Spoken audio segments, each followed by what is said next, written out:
Mga kaibigan, maligayang pagdating sa aking bagong explanation video. Ngayon ay sisimulan na natin ang talakayan tungkol sa Born to Shine. Kung nagustuhan ninyo ang video, huwag kalimutang mag-subscribe sa aming channel na Cinema Insight English. Para sa mga nanonood mula sa Facebook, ang link ng aming YouTube channel ay nasa video description. I-click lamang ang link at mag-subscribe upang makatanggap ng lahat ng mga update. Maraming salamat po sa inyong suporta. Ang babaeng matagal nang inisip ng lahat na kontrabida ay siya palang unang nangangailangan ng proteksyon. At ang bituin, sinasamba at dinudumog ng mga tagahanga ay may mga sugat na hindi nakikita. Pusong basag na tinatakpan ng ngiti. Sa likod ng ilaw, palakpakan at ingay ng kasikatan ay nakatago ang sakit na hindi madaling gamutin.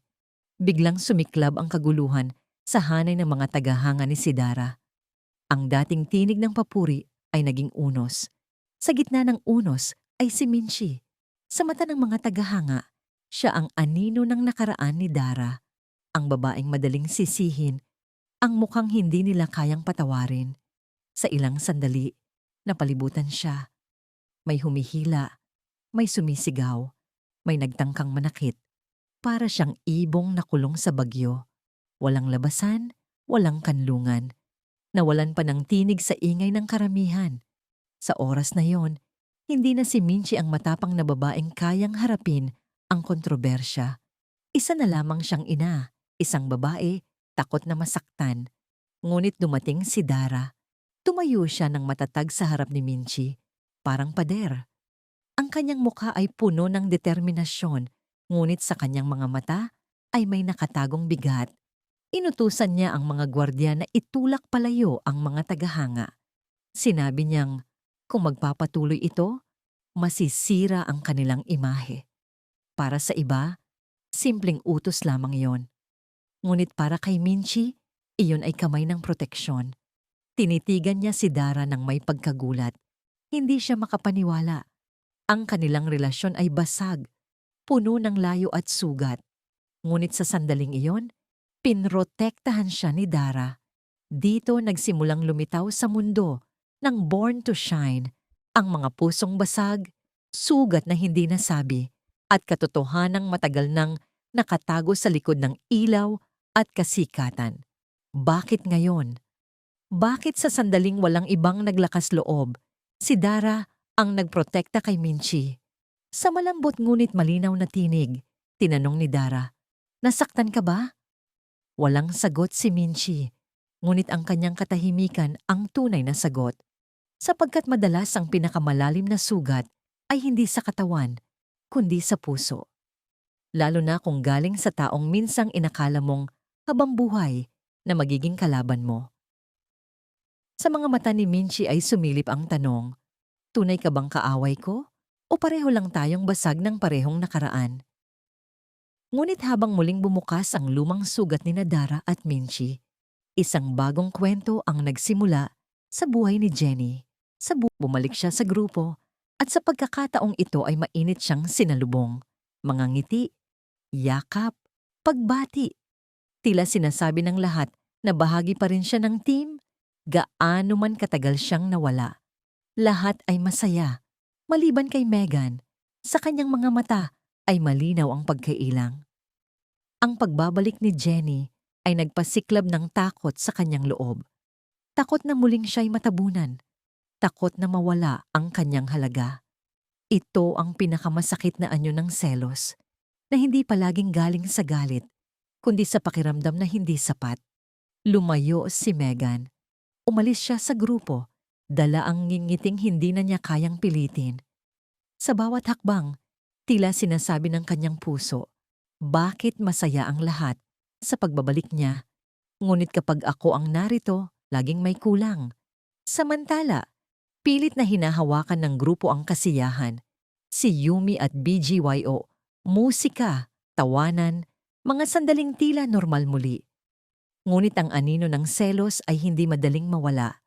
Nang turuan ng isang miyembro ng BGYO, si Jenny ng gitara, nakatutok ang mga mata ni Net sa kanila. Ang kanyang katahimikan ay parang apoy, handang sumabog. Ang makita si Jenny na nakangiti sa iba ay parang maliliit na kutsilyong tumatama sa kanya. Mahal ba talaga ni Net si Jenny? O nasaktan lamang ang kanyang pride dahil hindi na siya ang sentro ng mundo nito? Habang lalong lumalapit ang miyembro ng BGYO kay Jenny, lalo ring lumakas ang unos sa loob ni Net. At sa sandaling iyon, nabasag ang gitara. Isang simbolo ng pusong hindi na kayang ikulong ang sariling bagyo. Mula rito, maaari nating tuklasin ang proteksyon ni Dara, selos ni Megan, o unos ni Net. Ang basag na gitara ay maaring naging simpleng insidente lamang, madaling ayusin, madaling kalimutan. Ngunit para kay Net, iyon ang siwang kung saan sumabog ang matagal ng nakatagong galit. Bigla siyang pumutok. Tumaas ang kanyang tinig, tumigas ang panga, at ang matagal niyang inilibing na puot ay bumuhos. Sinabi niyang nasira ang gitara ni Jenny.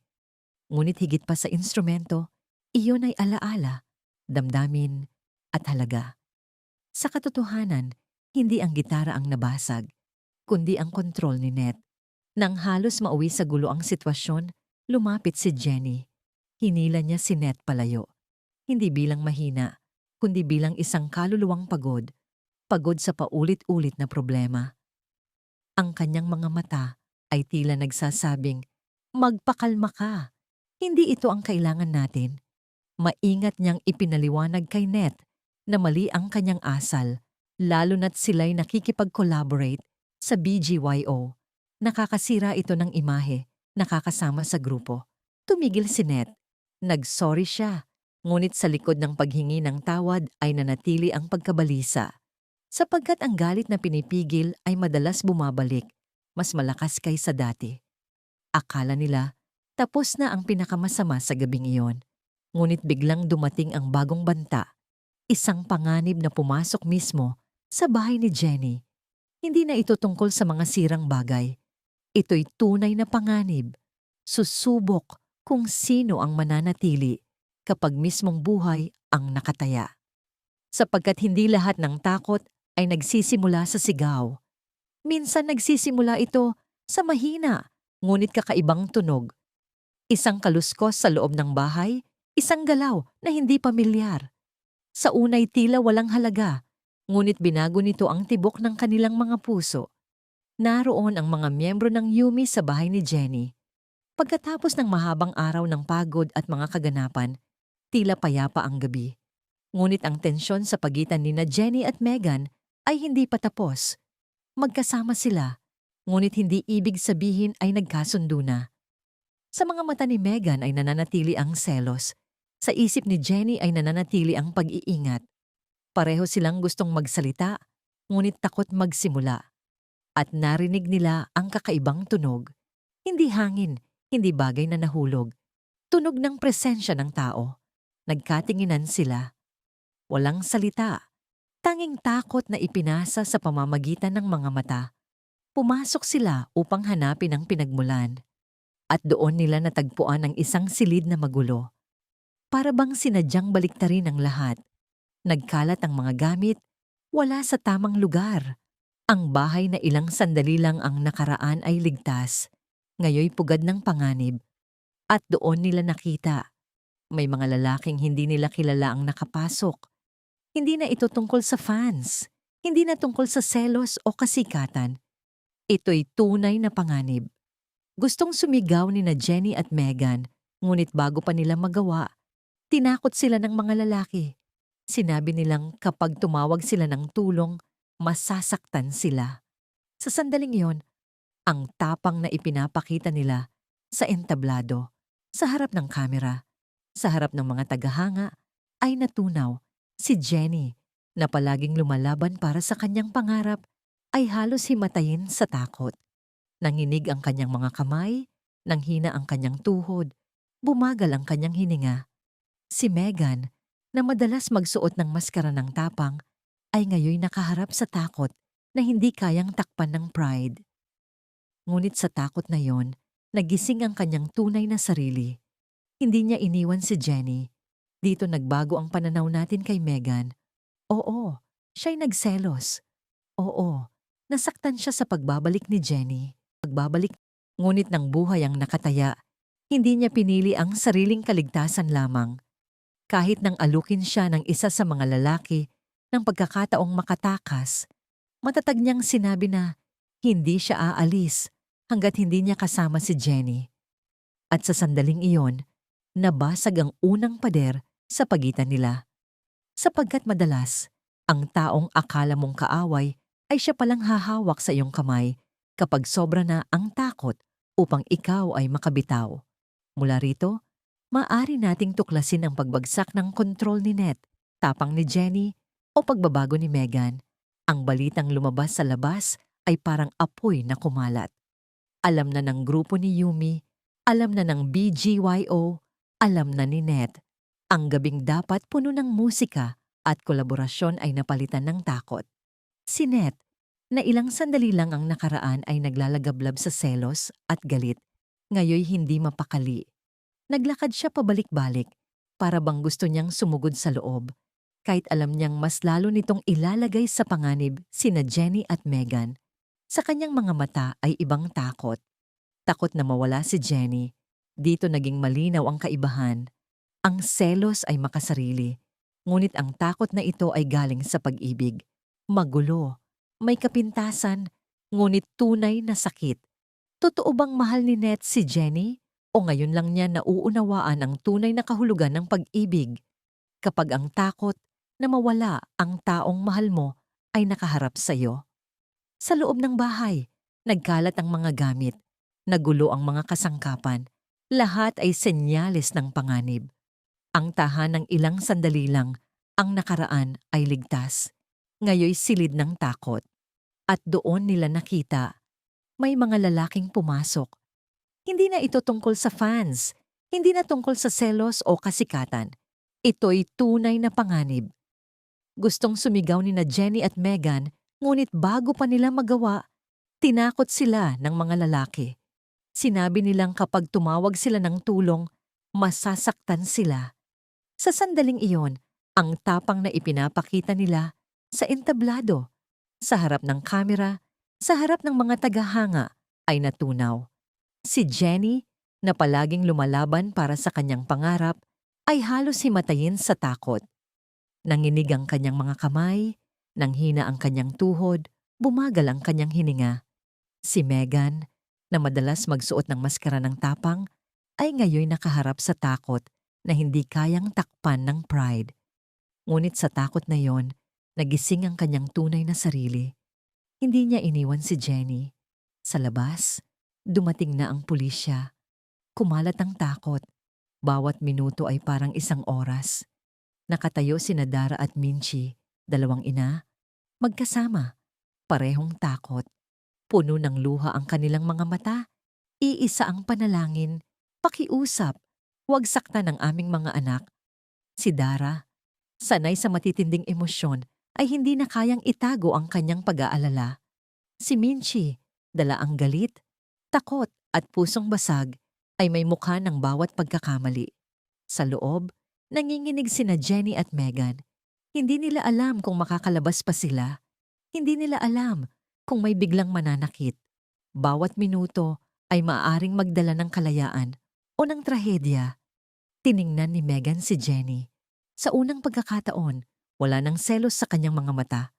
Takot lamang at marahil pagsisisi. Para bang sinasabi ng kanyang mga mata, makakalabas tayo. Ngunit sa kanyang isip ay naroon ang tanong, paano kung hindi? Sa labas, nagbigay ng huling babala ang pulisya, lumabas na kayo. Kung hindi, walang maliligtas. At biglang narinig ang isang sigaw mula sa loob. Hindi lamang tunog ng takot, kundi parang kutsilyong tumatago sa puso ng lahat. Nanigas si Net, napahawak sa dibdib si Minchi, nakatitig si Dara sa pinto na para bang ang kanyang mga mata lamang ang makakapagbukas nito at makapaglalabas sa kanyang mga anak. Ngunit walang pintong bumubukas sa panalangin lamang. Walang panganib na nawawala sa luha lamang. Sa loob, lalong lumala ang sitwasyon. Nataranta ang mga lalaki. At kapag natatakot ang masasamang tao, lalo silang nagiging mapanganib. sapagkat ang desperadong tao ay maaaring gumawa ng bagay na hindi na mababawi. Halos hindi na makahinga si Jenny. Maputla ang kanyang mukha, puno ng tanong ang kanyang mga mata. Isang tanong na hindi niya masabi, ngunit ramdam ng lahat. Matatapos ba ito ng ligtas? Ito ba ang katapusan ng lahat ng kanyang pangarap? Isipin ng isang dalagang desperadong lumaban upang muling tumayo, upang makabalik sa grupo, upang linisin ang kanyang pangalan, upang hawakan ang kanyang mga pangarap. Ngunit sa isang iglap, ang kanyang kinabukasan ay nasa kamay ng mga lalaking walang nakikitang halaga sa kanyang buhay. At sa sandaling iyon, may kakaibang nangyari kay Megan. Sa halip na gumuho, lumapit siya kay Jenny. Hindi siya sumigaw, hindi siya nagkunwaring bayani. Ipinakita lamang niya, hindi niya iiwan si Jenny. Ang Megan na minsang takot na matabunan ay ngayoy takot na mawala ang taong matagal na niyang inisip na karibal. Ang tanong, kailan nagsisimula ang tunay na pagbabago sa isang tao? Kapag naramdaman nila ang pagsisisi o kapag sa gitna ng panganib ay pinili nilang gawin ang tama kahit walang nakatingin. Samantala, sa labas, hindi na napigilan ni Minchie ang kanyang emosyon. Ang tinig ng pulisya, ang mga bulong sa paligid, ang bigat ng paghihintay, lahat ay nagbalik ng bawat nakaraang alitan. Ang galit ng mga fans, ang mga pagtatalo kay Dara, ang pangalan ni Jenny na paulit-ulit na nadadamay, at ang pinakamatinding takot, paano kung hindi na niya muling masabi ang mga salitang matagal na niyang itinago para sa kanyang anak. Mula rito, maaari nating tuklasin ang takot ni Ned, pagbabago ni Megan o emosyon ni Minchie. Minsan iniisip natin, bukas ko na sasabihin, bukas ko na hihingi ng tawad, bukas ko na yayakapin. Ngunit paano kung hindi dumating ang bukas? Nanginig ang tinig ni Minchie habang nagmamakaawa ng tulong. Sinabi niyang hindi dapat masaktan ang kanyang anak, sapagkat kung may mangyari, hindi niya mapapatawad ang sarili. Sa sandaling yon, hindi na siya ang simbolo ng galit ng mga fans. Isa na lamang siyang ina, takot na mawalan ng anak, tahimik na tinitigan siya ni Dara, at marahil sa sandaling iyon ay naunawaan din niya ang sakit ni Minchie. Alam nilang pareho, hindi na mabubura ang nakaraan. Ngunit gabing iyon, magkasama silang nakatayo sa parehong lupa. Takot, panalangin, pag-asa, pusong basag. Madalas, ang sugat ng nakaraan ay hindi madaling maghilom. Ngunit ang takot na mawalan ay nagpapaalala. Ang taong akala mong kaaway ay tao rin. Umiiyak, natatakot. Samantala, sa loob, naguguluhan si Ned. Ilang sandali lang ang nakaraan. Nakikipagtalo siya tungkol sa gitara, nilalamon ng pride. Ngunit ngayon, wala nang halaga ang pride. Ang tanging nais niya ay makalabas ng buhay si Jenny. Ang kanyang mga mata ay puno ng galit na hindi niya maipahayag. Galit sa mga lalaking nagkulong sa babaeng mahal niya. Tumataas ang galit ni Ned. Galit dahil wala siyang magawa. Galit dahil tila paulit-ulit sinusubok ng mundo ang babaeng mahal niya. Ngunit sa bawat minuto, lalong luminaw ang isang katotohanan. Ang pag-ibig ay hindi pagmamay-ari. Hindi ito kompetisyon, hindi ito selos, hindi ito pag-angkin. Ang tunay na pag-ibig ay lumilitaw kapag natatakot kang masaktan ang taong mahal mo, kahit hindi ikaw ang pinipili niyang sandalan. Sa loob, lalong lumala ang sitwasyon. Ginamit ng mga lalaki, sina Jenny at Megan, bilang panangga. Alam nilang naroon ang pulisya, alam nilang wala ng madaling pagtakas, kaya't bawat utos nila ay lalong nagiging mapanganib. Mahigpit na hinawakan ni Megan ang kamay ni Jenny. Hindi iyon hawak upang pigilan, kundi hawak na nagsasabing, narito ako. Sa sandaling iyon, napuno ng luha ang mga mata ni Jenny. Sa gitna ng takot, nakita niya ang panig ni Megan na bihira niyang makita. Hindi selos, hindi pride, hindi lamig, kundi takot na mawala si Jenny. Bumulong si Megan. Huwag kang bibitaw kahit ano paman. At ang simpleng pariralang yon ay tila nagsara ng lumang sugat. Sa labas, muling nagbabala ang pulisya. Wala nang pwedeng ipagpaliban. Kailangan ng kumilos. Ngunit alam ng lahat, isang maling galaw at sina Jenny at Megan ang unang masasaktan. Bumagsak ang katahimikan. Isang segundo, dalawa, tatlo. Biglang narinig ang malakas na pagbagsak sa loob. Napahinto ang lahat. Napasigaw si Minchie ng pangalan ni Jenny. Halos sumugod si Net, ngunit pinigilan. Sapagkat gaano man kalakas ang pag-ibig, hindi ito mas malakas kaysa sa baril, kutsilyo o desperadong kriminal. Sa loob, sumiklab ang kaguluhan. Natisod si Jenny, napasigaw si Megan.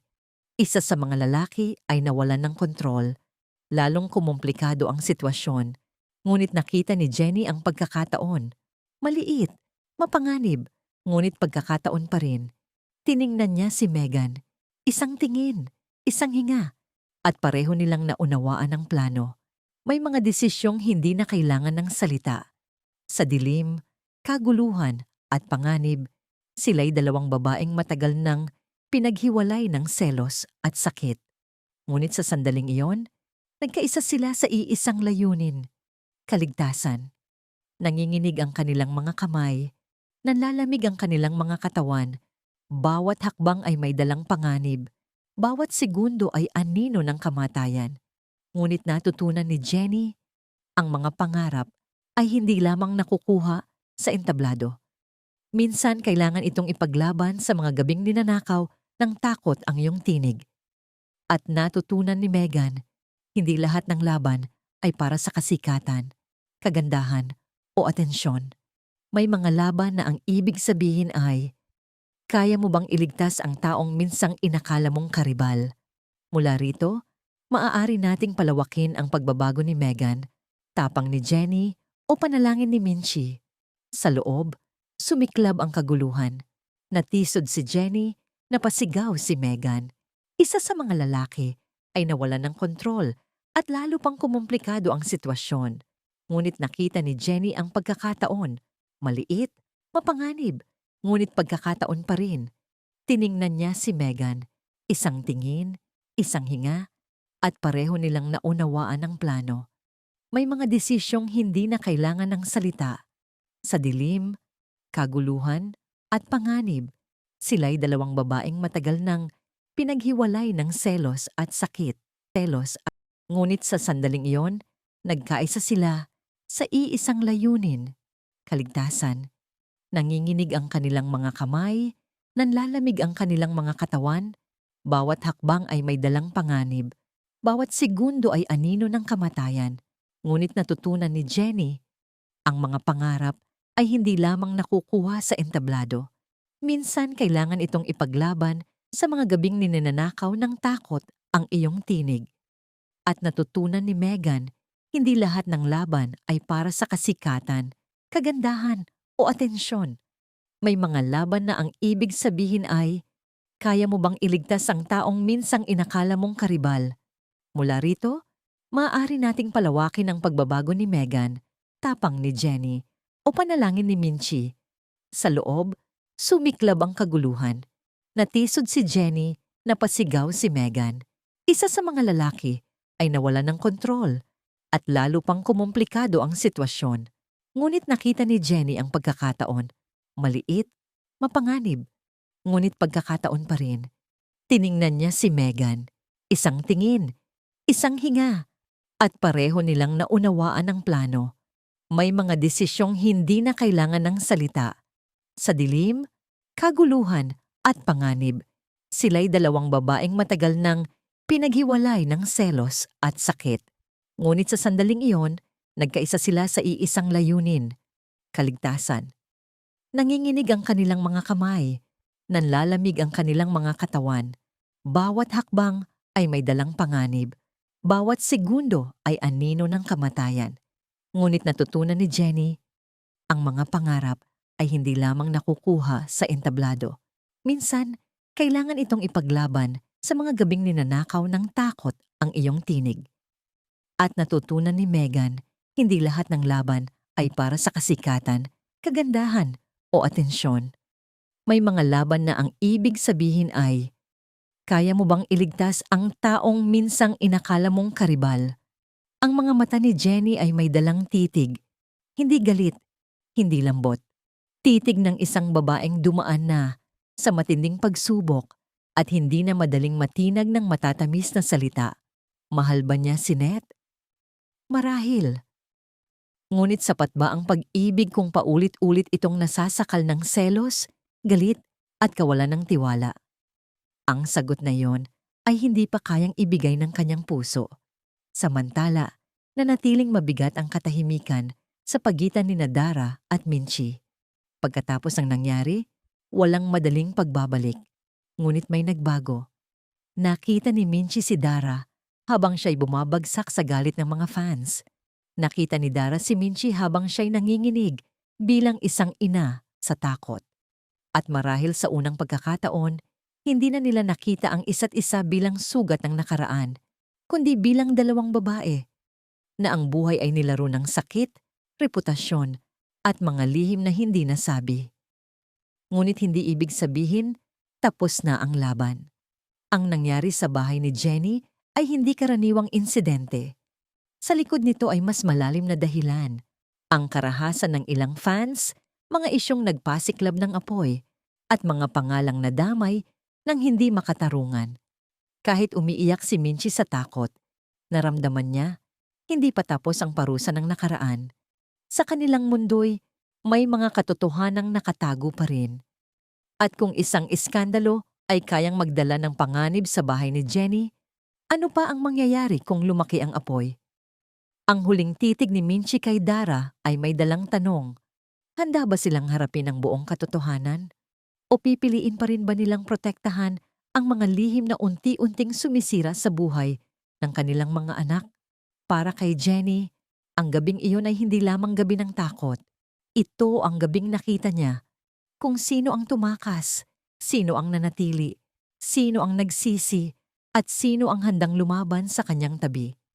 Ngunit nanatili ang pinakamabigat na tanong, kapag ang mismong pangarap mo ang naging dahilan ng pag-ibig, selos, at panganib, kaya mo pa bang hawakan ito?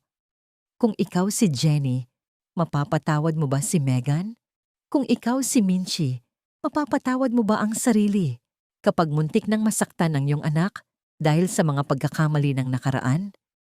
At si Net, tunay bang pag-ibig ang kanyang nadarama o selos lamang na nakasuot ng maskara ng malasakit? Sapagkat sa likod ng bawat ilaw ng Born to Shine ay may anino. At madalas, ang pinakamaliwanag na bituin ang unang nawawala sa dilim. Maraming salamat sa panonood ng buong video. Para mapanood ang susunod na episode explanation, huwag kalimutang mag-subscribe Cinema Insight English Channel.